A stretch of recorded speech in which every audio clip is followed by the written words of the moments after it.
ராகி இந்த மாதிரி சாப்பிட்டா ரொம்ப நேரம் பசிக்காது, பசி தாங்கும், வெயிட் லாஸ்க்கும் ரொம்ப ஹெல்ப் பண்ணும்பா. வாங்க எப்படி செய்யலான்னு பார்ப்போம். அம்மா 100 கிராம் பசி பருப்பு எடுத்திருக்கேன். இது ஒரு பவுலில் போட்டுக்குருவோம். இதை நல்லா தண்ணி ஊற்றி நல்லா வாஷ் பண்ணிவிட்டு ஒரு 4 மணி நேரத்துக்கு ஊற வச்சுக்குருவோம். 4 மணி நேரம் பாசி பருப்பை ஊற வச்சுருந்தேன். நல்லா ஊறிடுச்சு. இப்போ இதை மிக்சி ஜாரில் மாற்றிக்கிடுவோம்.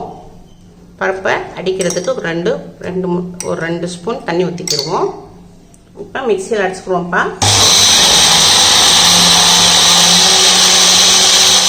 பாசிப்பருப்பு மாவை ஊற்றிக்கிடுவோம்.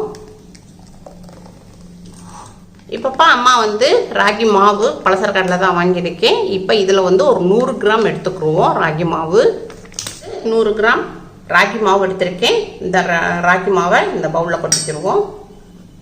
இதை நல்லா மிக்ஸ் பண்ணிக்கிடுவோம். நம்ம ஒரு பிட்டு தண்ணி விடலப்பா. நம்ம பாசி பருப்பு நம்ம அரைச்சிருந்தோம் இல்லையா, அதில் தான் அந்த தண்ணி. இப்போ ஒரு 2 ஸ்பூன் தண்ணி விட்டு திருப்பி நல்லா மிக்ஸ் பண்ணிக்கிடுவோம். நல்லா மிக்ஸ் பண்ணியாச்சு. இப்போ இது மூடி போட்டு ஒரு 3 மணி நேரத்துக்கு மாவை ரெஸ்ட்டில் வச்சுருவோம். இப்போப்பா அம்மா கேஸ் ஆன் பண்ணியிருக்கேன். ஒரு இரும்பு கடாய் வச்சுருக்கேன். இரும்பு கடாய் நல்லா கொஞ்சம் சூடாகட்டும். இரும்பு கடாய் நல்லா சூடாயிடுச்சு. இப்போ 1 ஸ்பூன் எண்ணெய் விட்டுக்குருவோம். ஒரு 1/4 டீஸ்பூனு சீரகம் போட்டுக்குருவோம். ஒரு மீடியமான வெங்காயம்ப்பா இது போட்டுக்குருவோம். பொடியாக நறுக்கியிருக்கேன். மீடியமான ஒரு மிளகாப்பா, பச்சை மிளகாய், இதையும் பொடியாக நறுக்கியிருக்கேன். இதில் போட்டுக்குருவோம். ஒரு 3 கத்து கருவேப்பிலை எடுத்திருக்கேன். பொடியாக நறுக்கி போட்டுக்குருவோம். இஞ்சிப்பா ஒரு 1/2 இஞ்சி அளவுக்கு இதையும் பொடியாக நறுக்கியிருக்கேன். இதையும் போட்டுக்குருவோம். இதை எல்லாத்தையும் நல்லா வதக்கிக்குருவோம். ஒரு மீடியமான கேரட்டு துருவி வச்சுருக்கேன். இதை இதில் போட்டுக்குருவோம். லைட்டாக வதக்கி விட்டுக்குருவோம். கொஞ்சம் மஞ்சப்பொடி போட்டுக்குருவோம். கொஞ்சோண்டு பெருங்காயப்பொடி போட்டுக்குருவோம். எலும்புச்சம்பளம் எடுத்திருக்கேன். சாறு எடுத்து ஊற்றிக்கிடுவோம். இது எல்லாத்தையும் நல்லா மிக்ஸ் பண்ணிக்கிடுவோம். அவ்வளோதான்ப்பா. இப்போ நம்ம கேஸை ஆஃப் பண்ணிடுவோம். இப்போப்பா 3 மணி நேரம் நம்ம மாவை ரெஸ்ட்டில் வச்சுருந்தோம். இப்போ ஓப்பன் பண்ணுவோம். நல்லா மிக்ஸ் பண்ணிக்கிடுவோம். நல்லா ஊறிடுச்சு மாவு நல்லா. அப்போ அம்மா ஒரு பிடி கொத்தமல்லி இலை எடுத்திருக்கேன், மல்லி இலை எடுத்திருக்கேன். இதை நல்லா இதில் பொடிசாக நறுக்கி போட்டுக்குருவோம். இப்போ மல்லி இலையை பொடிசாக நறுக்கி போட்டாச்சுப்பா.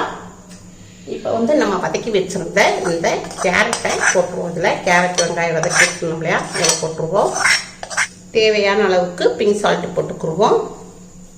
இப்போ எல்லாத்தையும் இதை நல்லா மிக்ஸ் பண்ணிக்கிடுவோம்.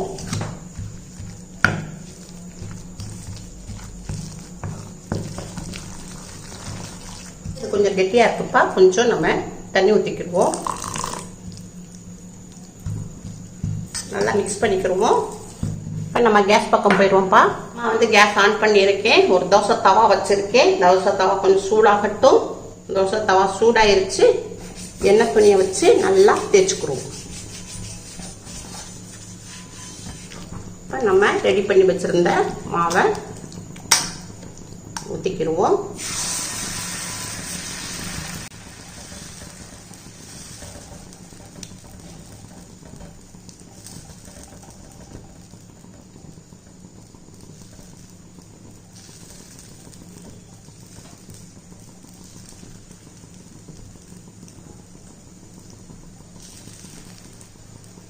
உங்களுக்கு எந்த அளவுக்கு பரப்பணுமோ அந்த அளவுக்கு லைட்டாக பரப்பிக்கோங்க. கொஞ்சம் திக்காலாம்ப்பா வரும். இது ஒரு 1/4 டீஸ்பூனு லைட்டாக எண்ணெய் விட்டுக்குருவோம். மேலே நல்லா வெந்துருச்சுப்பா. இப்போ நம்ம பெரட்டி போட்டுக்குருவோம்.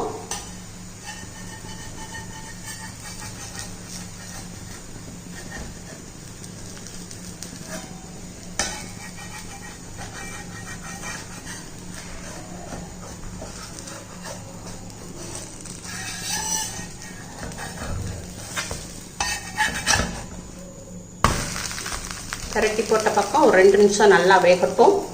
இப்போப்பா 2 நிமிஷம் ஆயிடுச்சு. நல்லா வெந்துருச்சு. இதை நம்ம பிளேட்டில் மாற்றிக்கலாம். அவ்வளோதான்ப்பா, டிஃப்ரெண்ட்டான ராகி தோசை ரெடி. இதில் வந்து நம்ம வந்து ராகி மாவு போட்டிருக்கோம், பாசிப்பருப்பு நம்ம ஊற வச்சு போட்டிருக்கோம். பாசிப்பருப்புலப்பா அதிகமான புரோட்டீன் இருக்கு, ராகில வந்து வைட்டமின் டி இருக்கு, கால்சியம் இருக்கு, நல்ல எலும்புக்கு வந்து ஸ்ட்ரென்த் கொடுக்கக்கூடியது ராகி மாவு. நம்ம இப்படி அடிக்கடி நம்ம சேர்த்துக்கிட்டோம்னா நம்ம உடம்பு நம்மளுக்கு ரொம்ப ஹெல்த்தியா இருக்கும். இது வந்து நம்ம வெயிட் லாஸ்க்கு ரொம்ப ஹெல்ப் பண்ணும். அதனால இந்த மாதிரி நீங்க செஞ்சு சாப்பிடுங்க. இது வந்து டின்னருக்கும் வச்சுக்கலாம், பிரேக்ஃபாஸ்ட்டுக்கும் வச்சுக்கலாம். இப்போ அம்மா வந்து குழம்பு வச்சிருக்கேன்ப்பா. உங்க வீட்டில் என்ன கிரேவி இருக்கோ நீங்க தொட்டு சாப்பிட்டுக்கோங்க. இது நல்ல டயட்ல இருக்கிறவங்க, வெயிட் லாஸ்ல இருக்கிறவங்க, சுகர் பேஷண்ட்டு, இது சின்ன பிள்ளையில இருந்து பெரியவங்க வரை எல்லாருமே சாப்பிடலாம்ப்பா. ரொம்ப ரொம்ப ஹெல்தியானது, ரொம்ப சாஃப்டா இருக்கு. இதுப்பா நம்மளுக்கு வந்து தோசை மாதிரி இல்லை, நல்லா சாஃப்டா, நல்லா சப்பாத்தி எப்படி செய்வோம் அந்த மாதிரி இருக்கு. அதனால இந்த மாதிரி செஞ்சு பாருங்க. உங்களுக்கு இந்த குழம்பை தொட்டு சாப்பிட்டாலும் சரி, இல்லை கிரேவி இருந்தாலும் சரி, ரொம்ப டேஸ்டா இருக்கு, ரொம்ப சாஃப்டாவும் இருக்கு. இந்த மாதிரி உங்க வீட்டில் செஞ்சு பாருங்க. அம்மாக்கு லைக் பண்ணுங்க, ஷேர் பண்ணுங்க, சப்ஸ்கிரைப் பண்ணுங்க.